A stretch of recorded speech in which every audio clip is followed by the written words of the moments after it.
पुरानी हवेली, डर और रहस्य की कहानी। गांव के किनारे एक जंगल के बीच एक बहुत ही पुरानी जर्जर हवेली थी। ऊंची दीवार। इस घर में कोई रहता है? मुझे नहीं पता, लेकिन मुझे डर लग रहा है। चलो यहाँ से चलते हैं। जल्दी जल्दी गुजरते, क्योंकि कहते थे वहाँ रात को किसी और ही दुनिया की परछाइयाँ चलती हैं। अजीब आवाजों की शुरुआत। अजीब आवाजों की शुरुआत। एक रात गांव के बच्चों ने हवेली की ओर देखा तो वहाँ नीली रोशनी चमक रही थी। साथ में सुनाई दिया टक टक टक, मानो कोई लकड़ी पर चल रहा हो। बच्चे डरकर घर भाग गए और सबको बताया। बुजुर्ग बोले, वो हवेली में भूत है, मत जाना। लेकिन सच्चाई जानने का जज्बा किसी एक में था।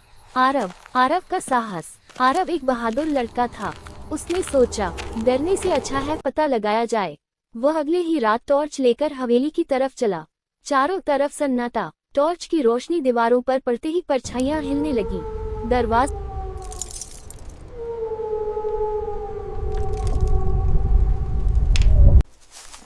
दरवाजा खुद ब खुद चर्रर की आवाज करके खुल गया।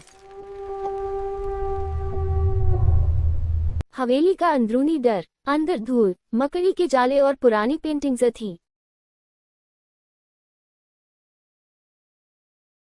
पेंटिंग्स की आंखें अंधेरे में चमकती हुई दिखाई देती थीं। आरव ने हिम्मत करते हुए कदम बढ़ाया। तभी ऊपर से उसके ऊपर एक परछाई गुजरी।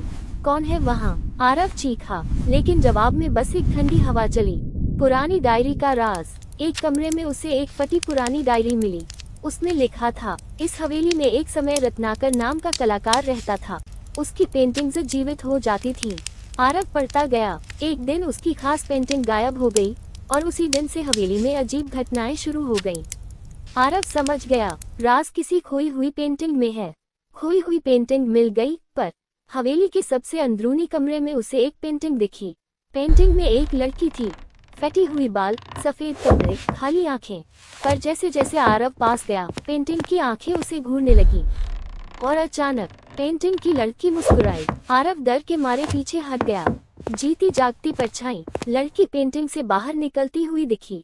उसका शरीर धुंध की तरह हिल रहा था। लड़की बोली, तुम्हें नहीं आना चाहिए था। आरव कांपते हुए बोला, तुम कौन हो? लड़की फुसफुसाई, मैं उस पेंटिंग की आत्मा हूँ जिसे अधूरा छोड़ दिया गया था। ट्विस्ट, आत्मा चाहती क्या थी? लड़की ने बताया कि कलाकार रत्नाकर उसकी पेंटिंग पूरी नहीं कर पाया था। उसकी आत्मा अधूरी पाई गई थी और तभी से हवेली में भटक रही थी। आरव ने पूछा, मैं क्या कर सकता हूँ? आत्मा बोली, मेरी पेंटिंग पूरी कर दो और मुझे मुक्ति मिल जाएगी। आरव